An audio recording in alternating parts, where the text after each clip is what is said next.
Hello, everyone. This is Bill Dannenhauer at Ballin with Bill at Skybox Studios, and I have a great guest today here, a good man, a good coach. Been at Gretna here for a while now, Coach Kayl. Great to have you. Thanks, Bill. Appreciate being here. So, you've been busy now, haven't you?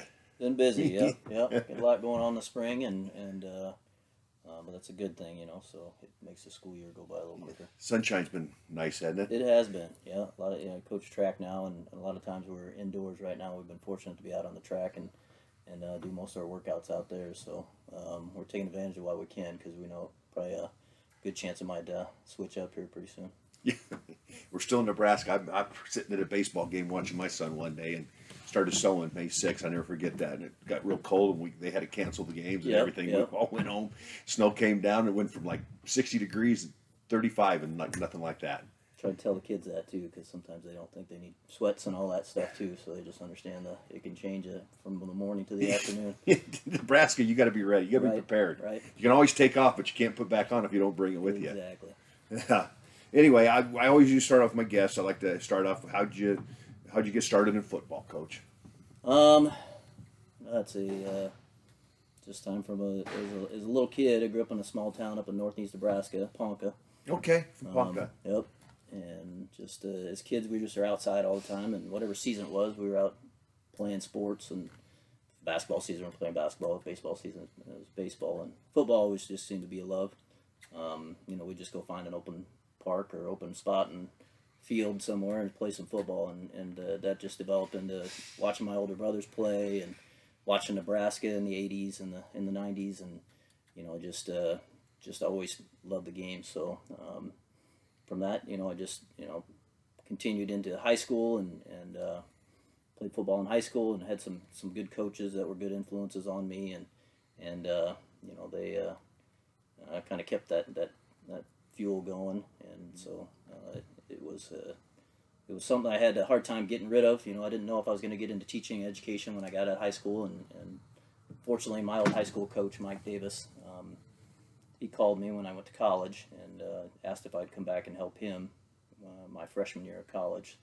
So he kind of steered me towards getting into coaching, and then once I got the experience and doing a little bit of that, then I decided that that was the avenue I wanted to go. Okay, good. Now, what position did you play in high school?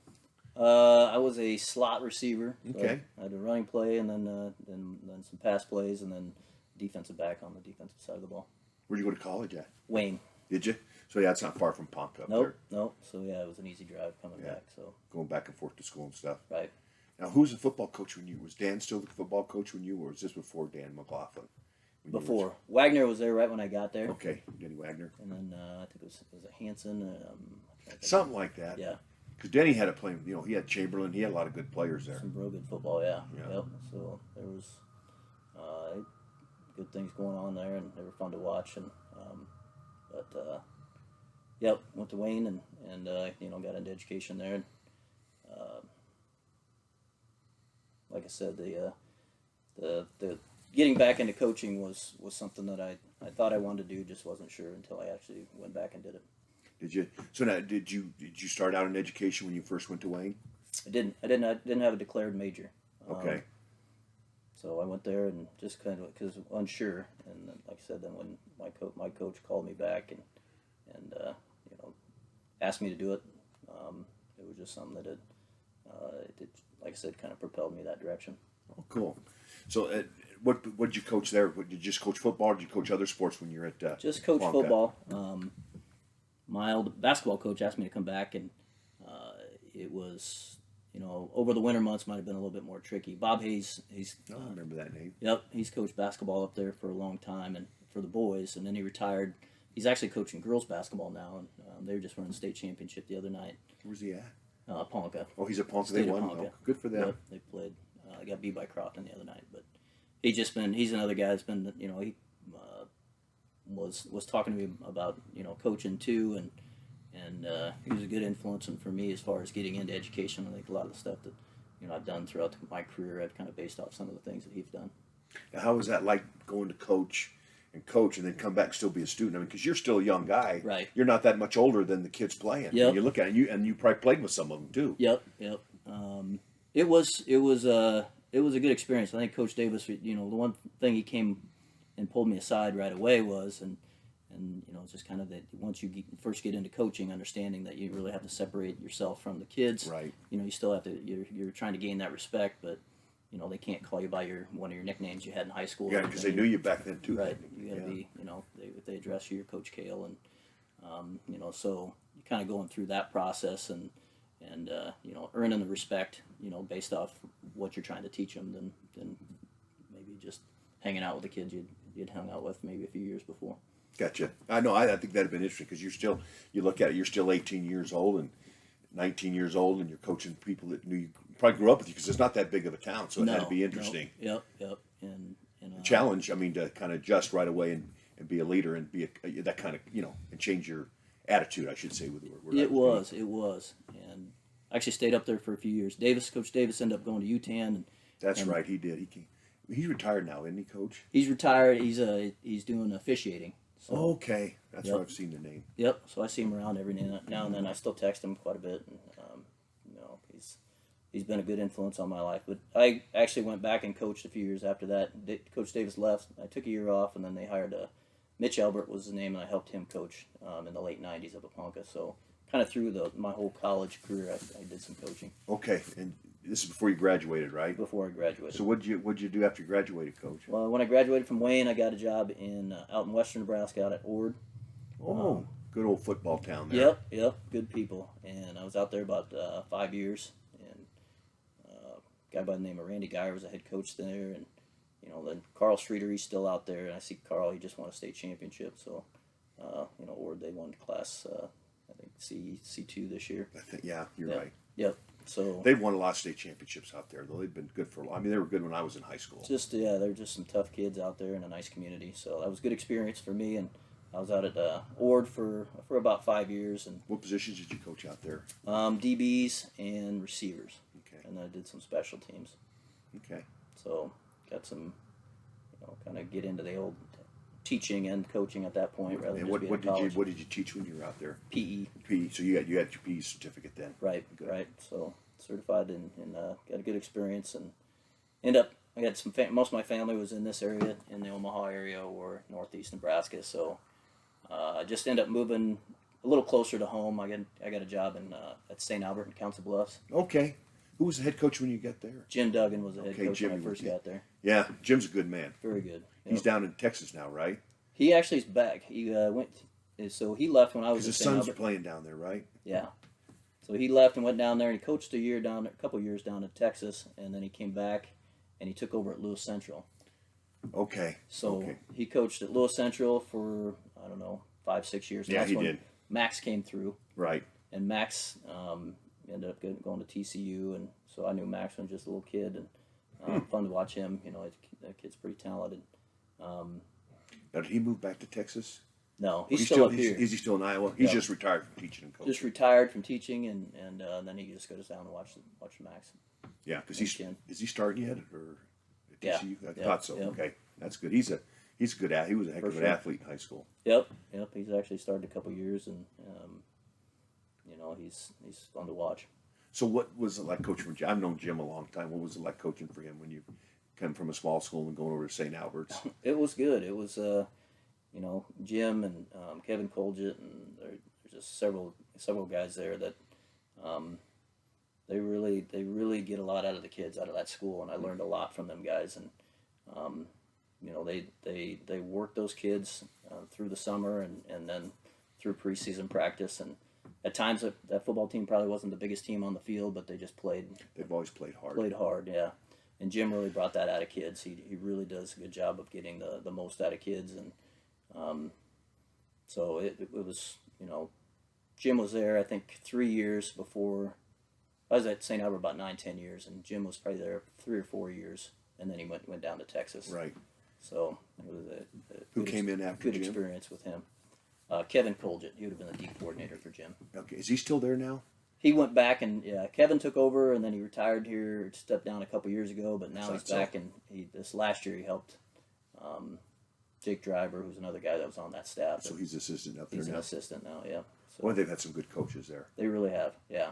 Just it's a great program, and like I said, that was a great experience for me because, that what they got out of the kids and just what I learned through some of the stuff that they did at that level.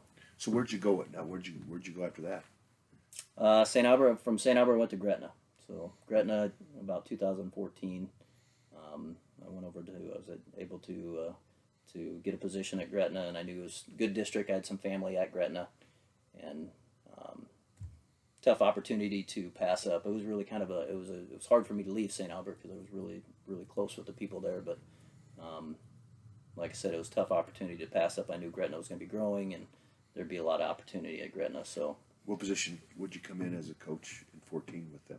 When 14, Chad Jepson was his last year as the head coach, right? And so I helped with linebackers and running backs, right?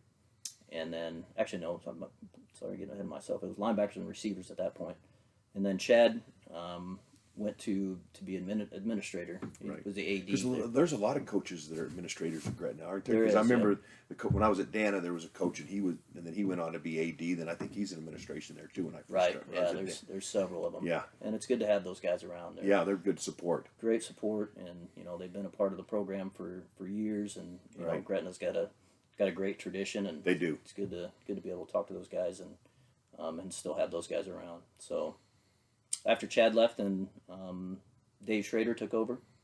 That's right. And Dave's, he's been around the state, and Dave actually was at Ord before I was at Ord. And they still talked about Dave, he was very well liked at that town too. Mm-hmm. And Dave was a good influence, and I think Dave probably, of all the coaches I've coached, he's one of the best to really know every position of the game, mm-hmm. in and out. Some coaches are good at knowing their specific positions. And their specialty, yeah. Right. So Dave was the head coach, and then he ended up retiring a few years ago. Or last year, and B was his last year, and then that's when I took over. So now because you've been under some interesting coaches when you look at your career. I mean, you started out coaching while you were in college, going to class, and was it Mike Davis as you started and you moved along. What did you pick up to help you to start your type of program that you wanted to start at Gretna? What did you all learn from them when you put it all in a nutshell? It's a tough question to ask because there's so much, and I think the biggest thing from all of them is just the requirement that you put in as a coach, so coaching can take a lot of your life, and mm-hmm. if you want to be good at it, then you got to be willing to put that time in. And so, from all that time and watching those guys and watching, how much time they would put on the weekends, and a lot of this was pre-huddle, so switching film and. Oh yeah, because did you do any 16 millimeter at all, or did you go right into the video age? We were like when I first started doing some of the coaching, it was VHS. So so you started the VHS. I go back to 16 millimeter. Yeah, you call a coach from another school, you'd be playing the next week, and you'd have to meet him in a small town or on some dirt cup road. of coffee. Yeah, yep. Yeah. And then you didn't have cell phones, so if you'd sat there, you didn't know if they overslept. You couldn't text them or see where they're at or anything. Right. Yeah. So that was. It was a commitment, and I think that's one of the biggest things I've learned from all those guys is if you want to be good, you got to be committed, and then you really got to care about your kids, So, there was a lot of tough love, and really in all those guys, they kind of, like I said, I have a little military background. It kind of reminded me of a little military, type field where it's you can't always be, easy on the kids because you're probably not going to get the most out of them. So they got to understand that if a coach is getting on you, it's for the right reasons. And if they can't take that, then they might not handle a tough situation in a game. True, because things come up in a game like that, you never know. Right. There are challenges, sudden change or whatever may happen. Yep. So that's cool. So now you get your head job, your first one. What did you do to get her going and get her started? I know you're at a good program, but you still every coach wants to put his little stamp on his program when he gets started. So what did you do? Yeah, and it's because Gretna's it's always been a successful program, and so I'm just trying to carry that on. My first year was our first year transferring into Class A. Yeah, you took over right when it went into Class A. Right. And so, it's just that transition of, Class A is they're just the talent in Class A is it's pretty impressive. Mm-hmm. And I can remember several years ago, where Class A, there were maybe not very many D1 recruits coming out of Clay, just kind of a down time for it. And it's a different monster right now, because you look all around the state and how many offers there are being offered to different programs. It's a testament to the coaching that's going on right now, and the kids that are putting in the time in the off season. And at Gretna, we're trying to get to that point. So we came in and had to make some adjustments, really philosophy, on offense and defense, and just to play at that level, and really with some of the style of offense and defenses we were seeing in the Class A. So it's a take some of the old with Gretna and the good kids and the good families and the coaching that went on, and some of the philosophies that went on that, and then also just kind of molded into more of a, there's now we're dealing with a little bit more spread than they might have seen in Class C1 or Class B when they were before, or a different type of defense that they might have seen, where it's a 3 front rather than a 5 front. Right. So for us, that's just evolving into that. So our stamp on that has just been, constantly trying to learn and put our kids in a position to be successful. Good. So when you first start, what adjustments are you? Because I remember when I first got here to Omaha, and this was back in '01 when I went to Dana. I think they ran the wishbone back there, and one of the few schools that actually ran the wishbone. But I know you've changed and progressed. What did you do when you first took over to kind of adjust your offense when you first went to Class A? We went to a little bit more spread. Okay. Coach Jepson ran some spread. Also did some decent amount of running with that.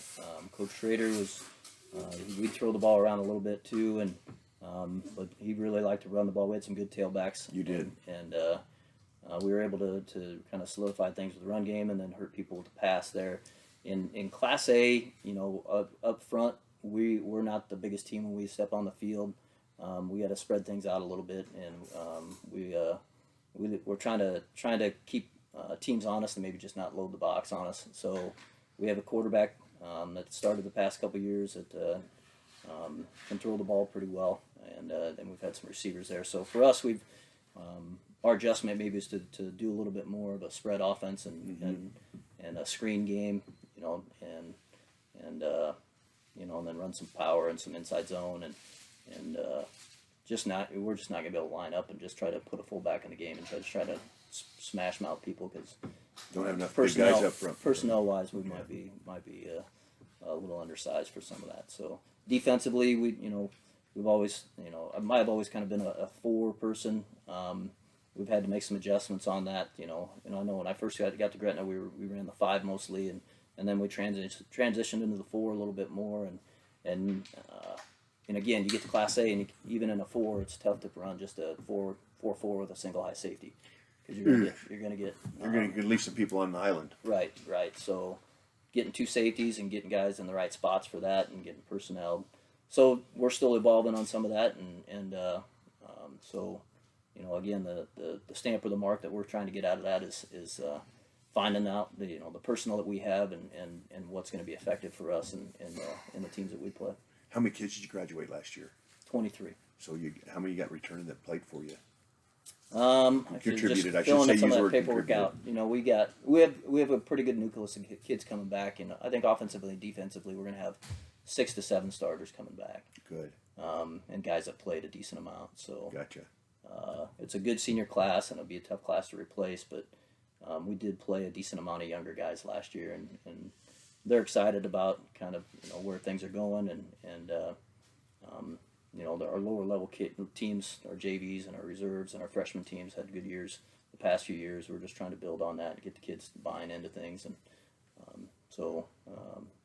we're looking forward to next year and the years to come, and kind of keeping things rolling. Good deal. So where did you learn to get to spread offense? Because I know you probably different levels and stuff like that. So where did you go? How'd you do it? Because I know it's adjustment, because you got to move people around. You got to kind of fit schemes into your passing games, how you put it together with your run game and all that stuff. So how did you do all that? Guy that we have running my offense, and a couple guys that he works with is they're big in the Tony Franklin system. Okay. So no Tony. We run some of the Tony Franklin system, And then our O-line coach played down at Northwest Missouri State, so we do some stuff that Northwest Missouri State did. Very in the good run program game. down there. Right. And they do a lot of spread stuff. They do, and they're still effective running the ball. They are. So Very true. he's big into the power of our O-line guy. So he's If you're an O-line guy, you got to love the power. that's right, that's right, and just being able to run the ball and take care of things up front. So Right. we based a lot of the stuff off Tony Franklin's system, and Coach Gross played at Fremont Bergen. I think Coach Beacom was his coach at that point. Okay. Some successful teams down there. Yeah. He takes some of the stuff that he did in high school, and so it's kind of meshing all that together. And How do you do all that? That's interesting because I mean we did the same thing, but how do you find a way to so it doesn't confuse the kids? well, that's again another thing that evolves. So terminology and everything. And Yeah. initially we were doing some things, and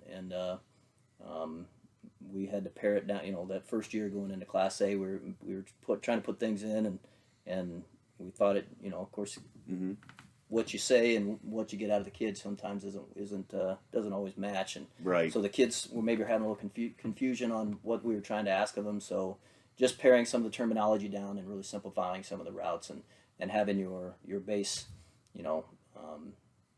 base routes where you're just trying to pick on an outside backer, Right. And you get each receiver.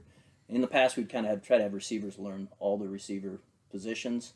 Now we're just trying to get receivers to learn their position. So maybe not thinking too much about what this guy's doing, but what What your responsibility is. Yeah. responsibility Yeah. is. Okay, good. I know I like that type. I've watched you play, so I enjoy watching you guys. You guys do a nice job spreading out, trying to get everybody the ball and kind of basically keep the defense honest. In my opinion. So that's a lot, and it's a lot of work because that takes a lot of practice, a lot of timing and stuff, and so it takes a lot of practice hours to get that timing down. When you're not just 3 yards in a cloud of dust, you're kind of spreading it around and moving the ball around. And Yep, and there's adjustment from play to play, and just kind of what you're seeing from the defense as you get into the game. adjustments. Yeah, I know. So defensively, because you've been under different systems, so what did you kind of come up with defense when you took over? Well, like I said, when we were when we Okay. were at St. Albert, we were a 4-team, and but again, it was St. Albert over here would be probably a C1 school when I was there. So Right. we saw some passing schools, but a decent amount of runs. So we were Right. able to run single high safety with a forefront and do some different things with our backers and our fronts. Gretna was 5, and that was when they were in Class B, and Elkhorn with a double tight, and so it was Coach running at you, baby. Right. I formation 2 tights. you had to get some guys up in the line of scrimmage. So Right. and they were very good at it. So the 5 was that's something we actually still run a little bit when we see certain teams or see certain formations, but it's being able to get the personnel to run that. So we went to the 4, and like I said, in B we still played a little 4 with mostly one high safety. So now we've gone to 2 high safety, kind of more of a 4-3 bump look, and Just in the formation type stuff. just in the formations, and trying to do some different things with our front just to kind of keep teams honest, because again we're a little bit undersized sometimes up there, so if we're always in the same spot, they can take advantage of that. So even looking into the changing up kind of where we play our corners and our DBs, to be, because if you got a kid that if we're against somebody that's a lot faster than us, we're gonna have a hard time doing our do some press man, and some games you can and some games you can't. So those just little things that we try to do to vary from, and we've evolved into some of that. Well, good. How have you been able to increase the numbers for your program, or because we Yeah. talked to other coaches and they've had issues and stuff, but everybody's a little bit different. So what do you guys do? We added some lower level games. So as we got into Class A, and the school is getting bigger, and so the issue we've kind of always had is we'd have a big freshman class, and they only had one freshman team. So you had coaches, there's a lot of pressure on those coaches to try to play 55 kids in one game. That's tough. So your kids are having maybe not getting as many reps as they should. And just getting that continuity. So we added a B schedule to That's our a good freshman idea, because team. you don't know at that age who's going to mature, to be honest with you. Exactly, and so then the coaches know that they can play these guys, and they can kind of stay with their game plan there, and then they can get these B class or these B team kids some reps, and again, they just have more of a game plan for that particular game. And then last year we added a reserve schedule because our JV Sophomore schedule. we were running the same thing with our JV. We had a really big JV group, and trying to get all these JV guys in one game, and that it's been a great addition. That's a lot of good growth. Really. Yeah. Yep. So they're getting a ton of reps, and the kids get to play, and ultimately that's what they want. We didn't want to lose before. We were losing maybe some of those freshman kids to their sophomore season because they just thought they weren't gonna be able to maybe play for a couple of years, and then they might try to come back as a junior or senior, and they've lost 2 years of football. So we're trying to just add more games for some of these kids. That's good because if when you're growing like that, it's important you get all those kids reps because. That's how you're going to find out if they can play or not. You're not going to find out if they can play or not if they're on the sideline. Yep. And that's so important to get those kids in the game because you don't know. Kids change year to year at this age, just like you did, just like I did. Because everyone matures at a different level. There's always those diamonds in the rough. Right. So if you lose a kid, that maybe was just a late developer, because he maybe didn't play some in the freshman year. That's too bad. You just want to keep your numbers up. So. Especially, then you see him in the hallway, and you're going, "Oh my God, we didn't." Exactly, he changed totally overnight. That kid put on 50 pounds, and looks good, and could be playing outside backer for us. But yeah, we're trying to keep those kids out, and at the varsity level, trying to get as many kids to play one way as we can, just for platoon type situation, platoon type stuff, and keep them fresh, and then they really can focus on their particular position. Well, there's kids that'll play both ways. And every team has it, but I think a lot of teams like to get to that where they can just get, they have particular offensive guys and particular defensive guys, and get the most out of the kids. You got a lot of kids playing football then. Yeah, I think that's important for your program. Now, do you work with the youth programs too in your area? Because I know Gretna has a good youth program. They do. We'll get together with them. They got some guys that do a nice job, and they'll get a hold of me, and we've had a meeting. Last year was different with COVID, so. We weren't able to get together, and some of that stuff kind of got cut out in the summer. But the year before, we got together with the youth coaches and just gave them some brief philosophies that we want at that level. Make sure the kids have a good time, teach them the basics. Don't have to get too cute. Make sure they love the game, and so that we keep these kids. Like I said, if we get them through the program, we try to get them some reps. But just give them some base stuff that we want them to know offensively, defensively. Oh, I think that's important. And then because if they're running it, then they get to your ninth grade program, they're further ahead because at least they've ran that offense and that defense. They understand the basic concept. For sure, just the base stuff is really kind of what. And that's important for that younger kid. So they walk in and coach gets on the board, and at least they've seen it visually, and it's a lot easier to learn it and pick it up when you're out there in the field. Yep. So now, what helped me a lot was weight training in high school because I was a tall, skinny kid that wrestled and played football and went out through the shot and disc. What do you do in your weight program as far as building them up ninth through their senior year? We just encourage kids to be in the weight room as much as possible, and the other thing with that is I try to encourage kids to get out for other sports too. Right, so, which is important for their growth. Their growth. I want kids to and it's a little different, and used to be kids would do 3 or 4 sports, and now it just seems to be less and less likely of that, but try to get them at least out for a couple, 2 to 3, right. Just so they're not just so one-dimensional. Right, I agree. And they don't, they just lose out on competition, so, a kid that goes out for track and has to get out on the track, or a kid goes out for wrestling and it's just them against somebody else, and you can't have your teammates help you out. Everybody's watching you. It builds a lot of character, so we're looking for that kind of toughness, and you can get some of that in the weight room, and so you can still lift and you can still compete. But if they're out for a sport, we still encourage them to try to get just at least get into an in-season program. If they're not out for a sport, then they're in your off season, right? Yeah, they're either lifting in class during the day, or we open the weight room in the morning. We call it the breakfast club, and get kids come in from 6 to 7 in the morning and just get some workouts, and that's just a huge part of the game. Like I said, we when we step off the bus, the other team might have a little size on us sometimes, just from sheer numbers or just the size of the kids on the other side. But what we want to make sure we do is that we put get the most out of our kids. That when they step on the field, it's how hard you play, and you got some strength and some speed that can kind of counterbalance somebody just might be a little bit bigger than you. Those big kids are so important. They're in the weight room because that's where they can make a difference. You get stronger in there, and they can get bigger. Then they look a little better when they get off the bus too. Yep, and they just feel confident. Yeah. Stay healthy there, and so we, even in the season we're lifting, and then once the season is out, we give them a few weeks off, and then we get them back in the weight room. Like I said, if they're not out for another sport, and then our summer program is good. When do you usually start your summer program, Coach? We'll start right after school's out. So if we get out right at the end of May, we'll start at the beginning of June. Okay. Coach Kuchek, our old line coach, kind of taking over our summer program, and he does a great job. Like I said, he was down at Northwest Missouri State, and he takes some of the ideas that he got there and gets a lot out of the kids. And I think the other thing with the weight room is just trying to stay healthy. You can lift a ton, but if you can't get out there and compete.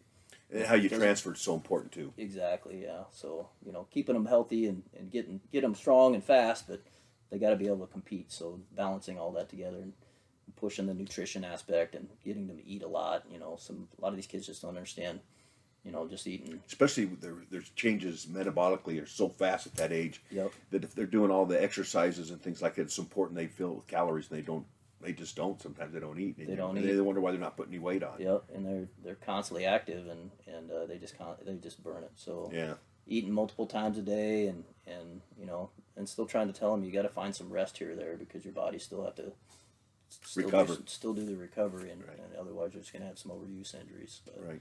huge on the weight room and we've tried to been pushing that and it's been paying off and we're looking to kind of keep building off that. How do you feel about next year, Coach? Are you excited, or what are your thoughts? Excited. We like I said, we graduate a good senior class, and there'll be some big shoes to fill. But we got a good nucleus of kids coming back. Good. Knock on wood. This summer we can get out and we don't need another summer like last summer. we can get out and have just normal summer, and we got some kids chomping at the bit. Last year we made the playoffs. I know you did. Kearney beat us by a couple points, and it was a good game. And Kearney makes a run into the playoffs, and our kids say, well, we're a player they beat too. Bellevue West. Yeah, they're in Bellevue. Which to me, I thought them and Westside were the best two teams in Class A last year. Right, and talent wise, and Kearney went out and played a heck of a game, and and our kids understand that that we just need to just keep working, and we just to for ourselves to make a run in the playoffs. It's go back to work, and what else do we need to correct? We need clean up a few things and get back to work, and then get ready for next year. And they were excited after the season. That's good. And they're ready to go for next year. So we're pretty excited and look forward to it. Well, hopefully this stuff will clear up and you won't have the issues. You have a great summer program, and then we'll just rock and roll next year. And Gretna will have another good year and get after it. Yep. Then when you get the playoffs, it's a little bit of luck too. Just having the ball bouncing the right way and everything like that. Ball bouncing light, stay healthy, all that stuff. Because it's a run. It's 4 games to get all the way there. So it is. You got to have a little bit of lady luck on your side. It's a grind, and end of our season is some pretty tough teams, and so it's a gauntlet. But that's why you do it. So you got to love the competition. You got to love it. Yeah. Well, you know how we finish the show. I used to pro wrestle, right? Yep. We got to finish with the old hush and here at the Skybox Studios. I'll get it right here one of these days. But anyway, here at Skybox Studios, we put the hand here. What I used to do, I used to come out and I squint my eye, and I used to have a big old beard like Mark when I first started as the Equalizer. And I'd come out and I'd hush. And what I meant, I wanted your food or money, not necessarily in that order. And I used to kick the chairs and chase people. In Japan, they'd give me a Kindle stick to chase people around. They're a little crazy over there. Yep. But anyway, here we go. On 1, 2, 3. Hush! Hush! Hush! Hush! We'll see you next week on the Skybox Studios. Thank you.